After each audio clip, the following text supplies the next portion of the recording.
King Arthur and the Black Knight, a retelling by Carrie Meister, illustrated by Sahin Erkak. Merlin, said King Arthur, there is peace in the kingdom of Camelot. There are no battles to fight. Let us go for a ride in the woods. The horses clicked along the castle road, and soon they reached the edge of the woods. Arthur flopped down the visor on his helmet.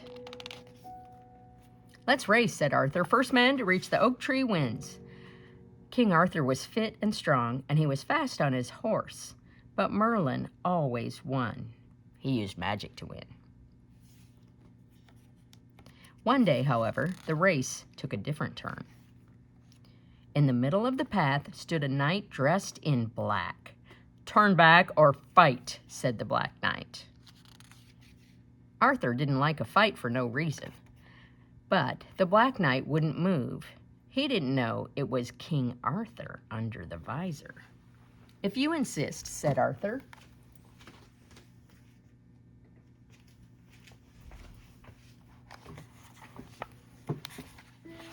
The man charged. They rode fast and hard, and the wooden lances broke.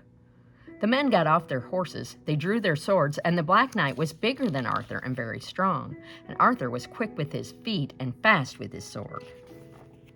The two men fought for hours, and then the Black Knight struck a mighty blow, and Arthur's sword broke in two. You are a strong fighter, said the Black Knight, but now you have no weapon. Give up. Never, said Arthur. Just then Merlin stepped from the trees and touched the Black Knight, and the knight quickly fell to the ground. Is he dead? Asked Arthur. No, he is sleeping, said Merlin. Don't worry about him. We must care for your wounds. You are hurt. After 3 days, Arthur was well again. Merlin, said Arthur, that Black Knight broke my sword, and I need a new one. Follow me, said Merlin, and Merlin and Arthur rode for days. Late one night, they came to a glowing lake. Look, said Merlin. In the middle of the lake, a long white arm held up a sword, and the sword had a jewel on the hilt, and jewels covered the scabbard or the sheath, too. This sword is called Excalibur, said Merlin. It belongs to her, and Merlin pointed to a lady dressed in green. The woman stepped from the mist. I am the Lady of the Lake, she said. I have been waiting for you. You may borrow my sword, but you must only use it for good. On the way back to Camelot, Merlin asked Arthur, what do you think is better, the sword or the scabbard?